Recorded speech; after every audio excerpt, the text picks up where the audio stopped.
নমস্কার বন্ধুরা, রূপাস কিচেনে সবাইকে স্বাগতম। পটল ও আলু দিয়ে সম্পূর্ণ নিরামিষভাবে দারুণ স্বাদের একটা রেসিপি শেয়ার করব। এই পদ্ধতিতে বানালে খুব কম সময়ের মধ্যে বানিয়ে নেওয়া যায়। তাহলে চলুন রেসিপিটি দেখে নেওয়া যাক। শুরু থেকে শেষ পর্যন্ত দেখার জন্য অনুরোধ রইল। এখানে আমি 500 পটলের খোসা ছাড়িয়ে নিয়ে বড় বড় করে কেটে নিয়েছি, আর 7টা মিডিয়াম সাইজের আলু নিয়ে খোসা ছাড়িয়ে বড় করে কেটে নিয়েছি।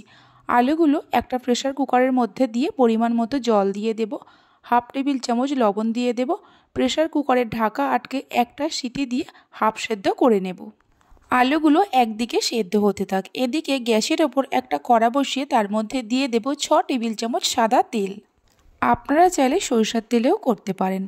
তেল গরম হলে তেলের মধ্যে কেটে রাখা পটলগুলো দিয়ে ভালো করে ভেজে নেব, গ্যাসের ফ্লেমটা হাইতে রেখে।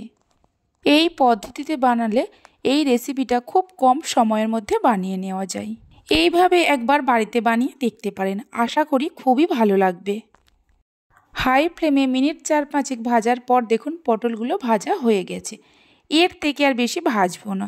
এবার পটলগুলোকে একটা প্লেটের মধ্যে তুলে রাখবো। তেলের পরিমাণটা আপনারা চাইলে অবশ্যই বাড়িয়ে কমিয়ে নিতে পারেন। পটলগুলো তোলার সময় গ্যাসের ফ্লেমটা লোতে রাখতে হবে।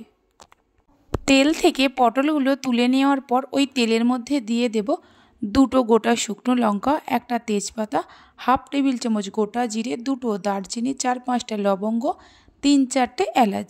এলাচ 4টেকে ফাটিয়ে নিয়েছি। মিডিয়াম ফ্লেমে ফোড়নটাকে 30 থেকে 40 সেকেন্ড ভেজে নেব। ফোড়নে থেকে সুন্দর গন্ধ বেরোতে শুরু করলে এর মধ্যে দিয়ে দেব 1 টেবিল চামচ গ্রেট করা আদা, একটা বড় সাইজের টমেটোকে কুচিয়ে নিয়ে দিয়ে দেব। ঝালের জন্য কিছু কাঁচা লঙ্কাকে চিড়ে নিয়ে দিয়ে দেব। কাঁচা লঙ্কাটা চাইলে আপনারা বাড়িয়ে কমিয়ে নিতে পারেন। 1/4 চামচ হিং দিয়ে দেব। 1 টেবিল চামচ হলুদের গুঁড়ো, 1 টেবিল চামচ কাশ্মীরি লঙ্কার গুঁড়ো, হাফ টেবিল চামচ জিরে গুঁড়ো, হাফ টেবিল চামচ ধনে গুঁড়ো। অল্প জল দিয়ে মশলাটাকে কষিয়ে নেব যতক্ষণ না মশলা থেকে তেল ছাড়ে। হিংটা চাইলে আপনারা নাও দিতে পারেন, তবে দিলে নিরামিষ রান্নায় স্বাদটা খুব ভালো হয়। মিডিয়াম ফ্লেমে মিনিট 3-4 সময় ধরে মশলাটাকে কষিয়ে নেব। দেখুন মশলা থেকে ধীরে ধীরে তেল ছাড়তে শুরু করেছে, মানে মশলাটা ভালো করে কষানো হয়ে গেছে। এই সময় গ্যাসের ফ্লেমটা লোতে করে দেব। এদিকে যে আলুগুলো হাফ সেদ্ধ করে রেখে দিয়েছিলাম প্রেসার কুকার থেকে জল ঝরিয়ে তুলে নেব। তবে প্রেসার কুকারের মধ্যে আলুগুলো দিয়ে একটা সিটি দিয়ে প্রেসার কুকারটা ঠান্ডা হওয়ার জন্য রেখে দেবেন। এর থেকে বেশি সিটি দিলে আলুগুলো গলে যেতে পারে। জল ঝরিয়ে নেওয়া আলুগুলো মশলার মধ্যে দিয়ে ভালো করে কষিয়ে নেব মিনিট 2-3 সময় ধরে। এই সময় গ্যাসের ফ্লেমটা মিডিয়ামে রাখতে হবে। মিডিয়াম ফ্লেমে মিনিট 2-3 সময় ধরে কষিয়ে নেওয়ার পর এর মধ্যে ভেজে রাখা পটলগুলো দিয়ে দেব। স্বাদ মতো লবণ দিয়ে দেব, সামান্য চিনি দিয়ে দেব। চিনিটা চাইলে আপনারা নাও দিতে পারেন, তবে যে কোনো নিরামিষ রান্নায় সামান্য চিনি দিলে স্বাদটা খুব ভালো হয়। ভেজে রাখা পটলগুলো দিয়ে মশলার সঙ্গে মিশিয়ে নেব। আলু পটল মশলার সঙ্গে মিশিয়ে নেওয়ার পর এর মধ্যে দিয়ে দেব হালকা গরম জল।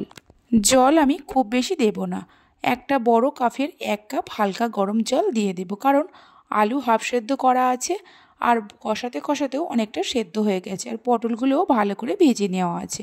সব কিছুকে জলের সঙ্গে ভালো করে মিশিয়ে নেওয়ার পর গ্যাসের ফ্লেমটা হাইতে করে ঝোলটা ফোটা পর্যন্ত অপেক্ষা করব।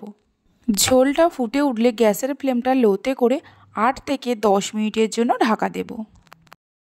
10 মিনিট পর ঢাকা খুলে নাড়াচাড়া করে নেব, আর দেখে নেব আলু আর পটল ভালোভাবে সেদ্ধ হয়েছে কিনা। আলু ও পটল খুব সুন্দরভাবে সেদ্ধ হয়ে গেছে। আপনারা চাইলে এতে ধনেপাতা কাসুরি মেথির ব্যবহার করতে পারেন, কিন্তু না ব্যবহার করেও এইভাবে বানালে এর স্বাদটা খুব ভালো হয়। সব শেষে দিয়ে দেব 1 টেবিল চামচ ভাজা জিরের গুঁড়ো। ভাজা জিরের গুঁড়ো দিয়ে মিশিয়ে নিলে রেসিপিটি আমাদের একদম তৈরি। এটা ভাত, রুটি, পরোটা, পোলাও, ফ্রাইড রাইস যে কোনো কিছুর সঙ্গে পরিবেশন করতে পারেন। খেতে অসাধারণ লাগে। আমার রেসিপি যদি আপনাদের ভালো লেগে থাকে অবশ্যই একটা লাইক করবেন, আর আমাকে কমেন্ট করে জানাবেন। ভালো লাগলে চ্যানেলটি সাবস্ক্রাইব করে পাশে থাকা বেল আইকনটি প্রেস করবেন, তাহলে আমি যখনই কোনো রেসিপি দেব খুব সহজেই দেখে নিতে পারবেন। আপনারা সবাই ভালো থাকবেন, সুস্থ থাকবেন। ধন্যবাদ।